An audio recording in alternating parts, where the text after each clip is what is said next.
Hi hello నమస్తే. Social మీడియాలో ఎవరో ఒక అతను పోస్ట్ చేశాడట. స్క్రీన్ షాట్ తిరుగుతుంది సోషల్ మీడియాలో. నిజమో లేదో నాకు తెలియదు. మనోళ్ళు ఫార్వర్డ్ చేసి దీని మీద అంటే ఆ స్క్రీన్ షాట్ నిజమా లేదా తర్వాత సంగతి, కానీ దాంట్లో ఏముందని చదువుతున్నా.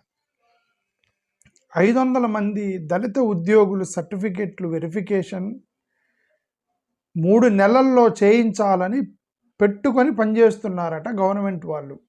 500 మంది దళిత ఉద్యోగులు సర్టిఫికేట్లని వెరిఫికేషన్ చేసి,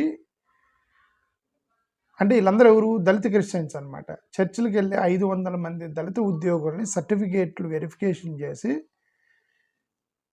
అవి తీసేయాలని చెప్పి టార్గెట్ పెట్టుకొని ప్రభుత్వం పనిచేస్తుంది అనేది ఈ పోస్ట్ యొక్క, అంటే ఏదో వీడియో కింద లేదా ఏ ఫేస్బుక్ పోస్ట్ కిందనో ఇన్స్టాగ్రామ్ ఫేస్ కిందనో ట్విట్టర్లోనో పోస్ట్ చేసి ఉంటారు. ఆ స్క్రీన్ షాట్ తిరుగుతుంది. ఇది ఓకే. మీరు చేస్తుంది చట్ట వ్యతిరేకమైనప్పుడు, సమాజం చూసి చూడనట్టుగా వదిలేస్తున్నప్పుడు, అంటే జాలిపడి వదిలేస్తున్నప్పుడు సమాజం అడ్జస్ట్ అవుతూ వెళ్ళాలి. సమాజాన్ని అలాంటి విషయాల్లో ఛాలెంజ్ చేస్తే చట్టాలు మనకి వ్యతిరేకంగా పనిచేస్తాయి బ్రదర్ అని చెప్పి ఎవరో పోస్ట్ చేశారట. నేను 2 విషయాలు మాట్లాడుతున్నాను. ఒకటి, 500 మంది ప్రభుత్వ ఉద్యోగులు అంటే అందరూ ఎవరెవరైతే చర్చిలకు వెళ్తారని బలంగా నమ్మే వాళ్ళు ఉన్నారో 500 మంది ప్రభుత్వ ఉద్యోగుల్ని బలంగా అంటే వాళ్ళకి తెలుసు ఇతను క్రిస్టియను బట్ ప్రభుత్వ ఉద్యోగి అని వాళ్ళకి తెలుసట. ఒక 500 మందిని టార్గెట్ పెట్టుకొని వెనక వెరిఫై చేస్తున్నారట. వాళ్ళకి ఎస్సీ సర్టిఫికేట్ ఎందుకు ఇచ్చారు అని. 500 మంది కాదు బాసు. నేను మీకు ప్రభుత్వానికి ఒకటి చెప్పేది ఏంటంటే, ఆంధ్రప్రదేశ్లో ఉన్న ప్రతి ప్రభుత్వ ఉద్యోగి యొక్క సర్టిఫికేట్ పీకేసేయండి. చర్చికి వెళ్ళే ప్రతి ప్రభుత్వ ఉద్యోగి సర్టిఫికేట్ పీకేసేయండి. పొద్దుగూకులు బెదిరించడం ఏంటి? ఈ పీకులాట ఏందంటున్నా. ఎప్పుడైనా ఒకటి గుర్తుపెట్టుకోవాలి, ఏదైనా సరే కింద అతను రాశాడు, జాలిపడి వదిలేస్తే, ప్రభుత్వం చూసి చూడనట్టుగా వదిలేస్తుంటే, జాలిపడి వదిలేస్తుంటే ఎవడి మీద ఎవడికి జాలి? ఎవడి మీద ఎవడికి జాలంటే, ఒక 10 రూపాయలు దొంగతనం చేస్తే వెంటనే నువ్వు అది తీసుకెళ్ళి అరెస్ట్ చేస్తావు దొంగతనం కేసులో. నిజంగా వీళ్ళందరూ అన్యాయంగా ఎస్సీ సర్టిఫికేట్ దొంగతనం అయితే తీసుకెళ్ళి లోపల పడి పికేసాడు జాబుల్లో నుంచి మొత్తాన్ని. ఎవడు పడమన్నాడు జాలి? ఎవడు పడమన్నాడు మిమ్మల్ని? జాలిపడి వదిలేస్తా. ఫస్ట్ మీరేసిన చట్టం కరెక్టా? చట్టం కరెక్టా? అప్రెషన్ జరుగుతూ ఉన్నప్పుడు మానవతావాదులు, హ్యూమన్ రైట్స్ మొత్తం తిరగబడతారని మీకు తెలుసు. అందుకే చూసి ఎవడు వీళ్ళ మీద ప్రేమ మీద వదిలేశారని మీరేమన్నా, ఇది తప్పు అని మీకు తెలుసు. షెడ్యూల్ క్యాస్ట్ కులాల వాళ్ళని, వాళ్ళు ఏ మతంకి వెళ్ళినా సరే వాళ్ళ షెడ్యూల్ క్యాస్ట్ వాళ్ళే అంటరానితనాన్ని అనుభవిస్తారని ప్రతి ప్రభుత్వానికి, ప్రతి గవర్నమెంట్కి, ప్రతి పొలిటికల్ పార్టీకి తెలుసు. ఇది అన్యాయం అని తెలిసి మీ మనస్సాక్షిని బట్టి వదిలేశారు. మీరు జాలితో వదిలేయలేదు. నేను అదే చెప్తున్నా ప్రతిసారి. ఇదిగో మేము చూసి చూసినట్టు వదిలేసాము, జాలిపడి వదిలేసాము. ఎవడు వదిలేయమన్నాడు? పీకేస్తే అటు ఇటు తేలిపోయింది కదండి. నేనేమంటానంటే, ఎవరినో టార్గెట్ పెట్టుకొని చేయకూడదు. ఎవరినో ఒకరిని టార్గెట్ పెట్టుకొని చూసి చూడనట్టుగా వదిలేసాము, చూసి చూడనట్టుగా మొత్తం ఎవడు వదిలేయమన్నాడు? చట్టం అందరికీ ఒకటే కదా. భారతదేశంలో చట్టం ప్రతివాడికి ఒకటే కదా అంటున్నా. ప్రతివాడికి ఒకటే అయినప్పుడు 10 రూపాయలు దొంగతనం చేసినా సరే తీసుకెళ్ళి జైలు వేసిన సిస్టమ్ ఉన్నప్పుడు, నిజంగా వీళ్ళందరూ షెడ్యూల్డ్ క్యాస్ట్ వాళ్ళు చర్చిలకు వెళ్ళి క్రిస్టియన్స్గా కొనసాగితే ఉద్యోగాలు తీసేయడం కాదు, వీళ్ళందరూ తీసుకెళ్ళి జైలు పెట్టేయండి. మీరు పెట్టలేరు. ఎందుకు? గట్టిగా నొక్కారనుకోండి, గట్టిగా నొక్కితే మానవతావాదులు, తిరుగుబాటు మొత్తం వస్తాయి. మొత్తం వచ్చినప్పుడు కోర్టులు మొత్తం కూడా యాక్ట్ చేయాల్సి వస్తాయి. పోలీస్ స్టేషన్లు, తిరుగుబాటు, ఉద్యమాలు, అల్లర్లు జరుగుతాయని చెప్పేసి మీరు వదిలేశారు, ప్రేమతో వదిలేశారు షెడ్యూల్ క్యాస్ట్ వాళ్ళని. అంటే ఆక్యువీడ్లో 200 మందిని మీరు తిరుగుబాటు చేస్తేనే రచ్చ అయిపోయింది. రాష్ట్ర వ్యాప్తంగా 20 లక్షల మంది దాకుంటారు గవర్నమెంట్ ఉద్యోగులు. తీసేయండి సర్టిఫికేట్లు. ప్రతిసారి బెదిరించడం ఇది కరెక్ట్ కాదు. నేను చెప్పేది ఏంటంటే, అన్యాయమైన న్యాయమైన ఒకసారి చట్టం ఇస్తే నువ్వు ఆ చట్టాన్ని పాటించి ఎవరెవరైతే గవర్నమెంట్ ఉద్యోగులు ఉన్నారో చర్చిలకు వెళ్తున్నారో మీకు తెలిస్తే సర్టిఫికేట్ తీసేయాలి. పొలాలు ఉంటాయి కదా, పొలాల్లోకి మేకలు వచ్చి ఆకులు తింటాయి. మేకలు నీకు రెండు మార్గాలు. ఒకటి, ఆ ఆకులు రాకుండా, మేకలు రాకుండా, ఆకులను కాపాడుకోవడానికి మేకలు రాకుండా కంచె వేయటం.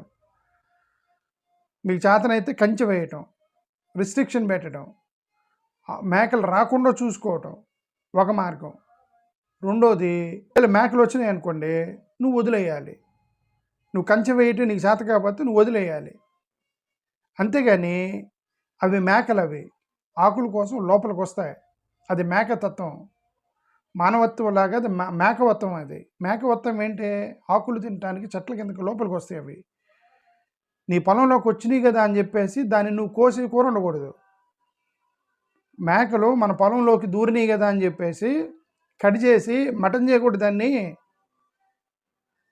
నీకు చేతనైతే కంచెన వేసుకో, లేదంటే చూస్తూ చూడట్టు వదిలే.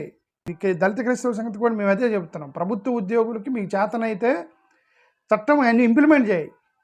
ఒక చోట కదా, నువ్వు మొత్తం చోట చేయాల్సి వచ్చింది. తమిళనాడు, మహారాష్ట్ర, కర్ణాటక, ఆంధ్రప్రదేశ్, తెలంగాణ, తమిళనాడు, కేరళ, ఎన్ని రాష్ట్రాల్లో నువ్వు చట్టం స్ట్రిక్ట్గా ఇంప్లిమెంట్ చేయాల్సి వచ్చింది. ఏమని? చర్చికి వెళ్ళే ప్రతి ఆడికి షెడ్యూల్ క్యాస్ట్ సర్టిఫికేట్ తీసేయడం చేయాల్సి వచ్చింది. అది చేస్తే ఏమైంది? మీ హిందూ పాపులేషన్ 50% పడిపోయింది. అది మాత్రం ఉండకూడదు. మీ మతాన్ని కాపాడుకోవడానికి వీళ్ళు వదిలేస్తున్నారు. వీళ్ళ మీద జాలితో వదిలేస్తున్నారా మీరు? చిన్నపిల్లోడు కళ్ళ ముందు మామిడికాయలు ఏలాడుతుంటే ఒక గంట సేపు ఆ పిల్లోడిని నువ్వు పొలంలోనే కాపలా ఉండరని చెప్పావనుకో, ఒక పిల్లోడిని పొలంలో కాపలా ఉండరని పెట్టావనుకో నువ్వు గంట సేపు, ఈ గంటలో ఒక కాయన్న కోసుకొని తింటాడు. అది హ్యూమన్ నేచర్ అండి. అది వాడు దొంగతనం చేశాడు అనకూడదు. ఎందుకు? ఆ బేస్లో వాడిని ఎక్కడ పెట్టావు నువ్వు? మామిడి తోటలో వాడిని కాపలా పెట్టావు. ఒక్క మామిడికాయని తింటాడు సాయంత్రంలో. వాడు దొంగగా చూడకూడదు, మానవత్వంగా చూడాలి దాన్ని. నేను అల్టిమేట్గా కూడా చెప్పదలుచుకుంది ఏంటంటే, 500 ఉద్యోగుల్ని మీ వెనక, ఎందుకు 500 మంది అంటున్నా, 500 మంది ఉద్యోగులని వెనక వెరిఫై చేస్తున్నారు, పనిచేస్తున్నారు, టార్గెట్ పెట్టుకొని పనిచేస్తున్నారంటే ఎందుకు 500 మంది అంటారు? అది డిస్క్రిమినేషన్ అంటున్నా. నువ్వు మొత్తానికి సర్టిఫికేట్ తీసేసిన డిస్క్రిమినేషన్ కాదు. ఆంధ్రప్రదేశ్లో 20 నుంచి 25 లక్షల మంది ప్రభుత్వ ఉద్యోగులు చర్చికి వెళ్ళే వాళ్ళు ఉన్నారండి.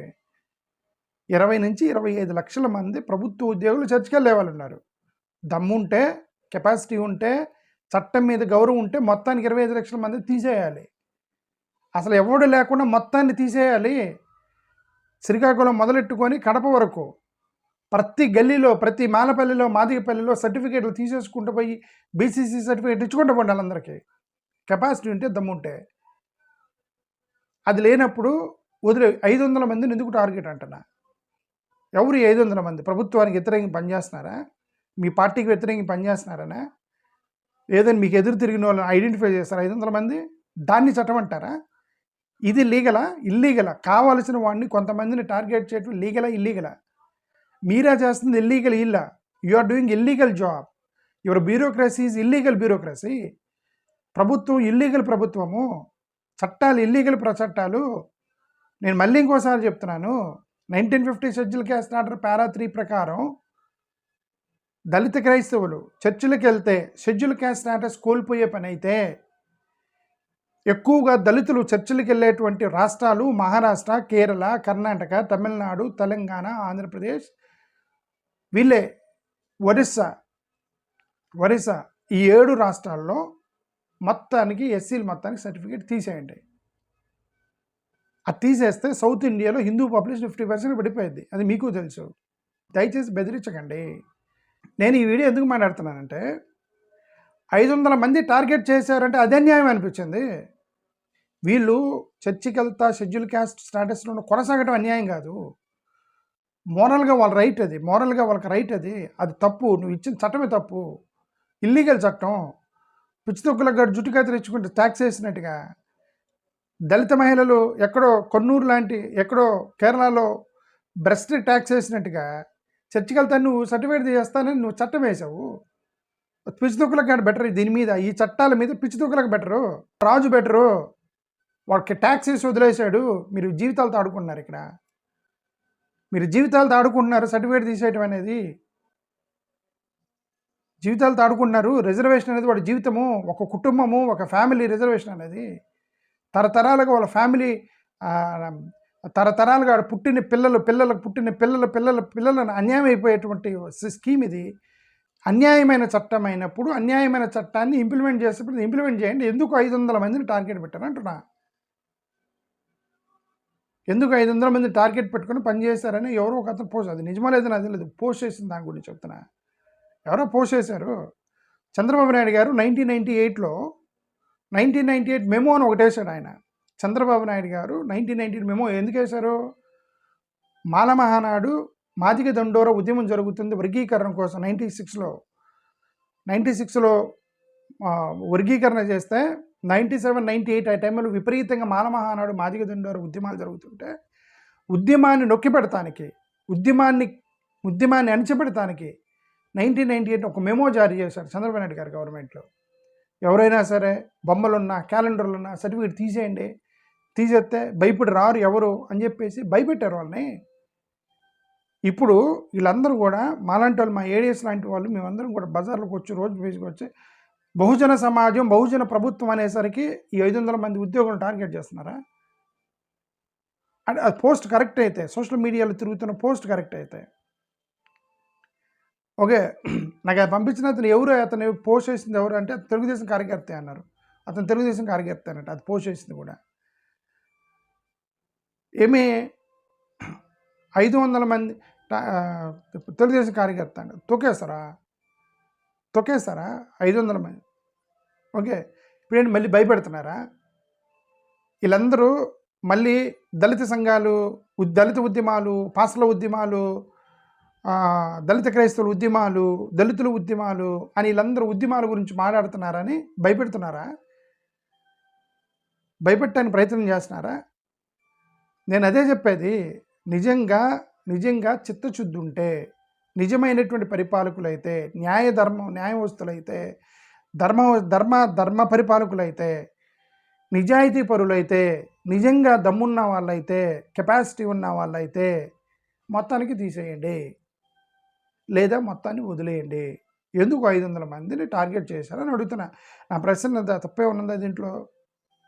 25 లక్షల మంది ఉన్నారు కదా, మొత్తం మాలమల్లి మాదిగపల్లెల్లో చర్చలకు వెళ్ళేవాళ్ళు 25 లక్షల మందిని వదిలేసి 500 మందిని ఎందుకు టార్గెట్ చేస్తున్నారు అంటున్నా గవర్నమెంట్ ఉద్యోగుల్ని. ఓకే. ఇది అన్యాయం, ఇది దుర్మార్గం, ఇది అది చెప్పింది నేను. ఓకే, థ్యాంక్ యూ, నమస్కారం.